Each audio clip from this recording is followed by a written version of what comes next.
Hi hello सख्यानो, कशा आहात? मी Sangeeta Doha कतारमधनं. आज जरा फ्रेश दिसते ना? हो, की आज थोडं ठरवलं की फ्रेश राहायचं. आणि खरंच कालच्यापेक्षा आज इथे खूप कमी झालेलं आहे थोडं हे. पण कालच्यापेक्षा खूप कमी त्रास वाटतोय आणि जरा आज फ्रेश पण वाटते. तसं बघायला गेलं ना तर खरंच कतारमध्ये सेफ आहोत आम्ही. कारण की इथल्या गव्हर्नमेंटनी एवढी छान सुविधा दिली आहे ना, नाही रेशन पाण्याची कमी राहिली, नाही कुठल्या गोष्टीची कमी, सगळं म्हणजे सगळं भरभरून आहे.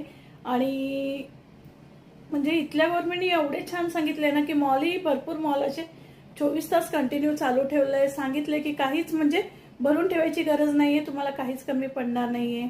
एवढी छान सोय आहे ना खरं म्हटलं तर कतारमध्ये. आणि खरंच कतार कंट्रीने खूप सांभाळून घेतलं, म्हणजे इथल्या लोकांवरती थोडंही काही त्रास होऊ दिलेला नाही. खरंच मी म्हणते कतार कंट्री खूप सेफ आहे बघायला गेलं तर. तसं नाही तर हेच बाहेर कुठे असलं असतं तर घाबरून अर्धा जीव तर तिथेच निघून गेला असता. पण कतारमध्ये खरंच आम्ही खूप सेफ आहोत. कतारमध्ये जे आहेत ना ते खरंच खूप सेफ आहोत. 2 दिवस खूप टेन्शन वाढलेलं त्रास, कारण की डायरेक्ट आमच्या घरापर्यंत पडत होत्या, दिसत होतं आम्हाला डोळ्यांनी. तेव्हा कालचं खूप टेन्शन होतं कालपर्यंत. पण आज तर बिलकुल नाही वाटलं, कारण की जे काय आहे ते बाहेरच्या बाहेरच आहे. त्यांनी सरळ सांगितलं आमच्या पब्लिकपर्यंत म्हणजे आम्हाला काहीच त्रास होणार नाही, गव्हर्नमेंटने सांगितलं. आणि इथलं गव्हर्नमेंट एवढं छान आहे ना की वेळोवेळी मेसेज देत राहतं, वेळोवेळी न्यूज देत राहतं.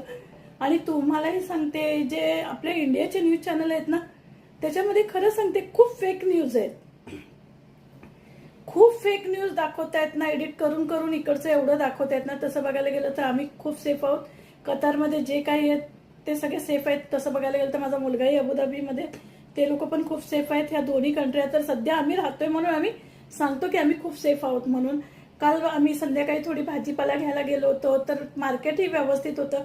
हे नाही का ते नाही असं काहीच प्रकार नव्हतं. सगळं सगळं त्या मॉलमध्ये सगळं काही भेटून गेलं आम्हाला. भाजीपालाही सगळा व्यवस्थित होता आणि जो रेट आहे तोही रेट सेम होता, काहीच वाढवलेलं नव्हतं.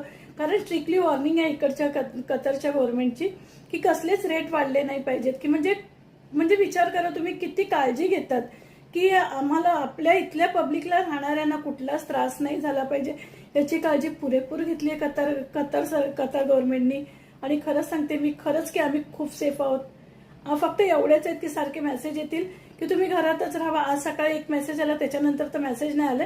परवाच्या दिवशी सारखे सारखे मेसेज होते, पण आज सकाळीच एक मेसेज आला की तुम्ही घरी राहा आणि सेफ राहा, कारण की त्याचे तुकडे उडतात, ते कुठेही लागू शकतील. ह्या काळजीने कतार गव्हर्नमेंटने एवढं स्ट्रिक्टली सांगितलं की बिना कामाचं तुम्ही बाहेर पडू नका, कंटिन्यू घरात राहा. आणि खरंच सांगते मी, आम्ही खूप सेफ आहोत.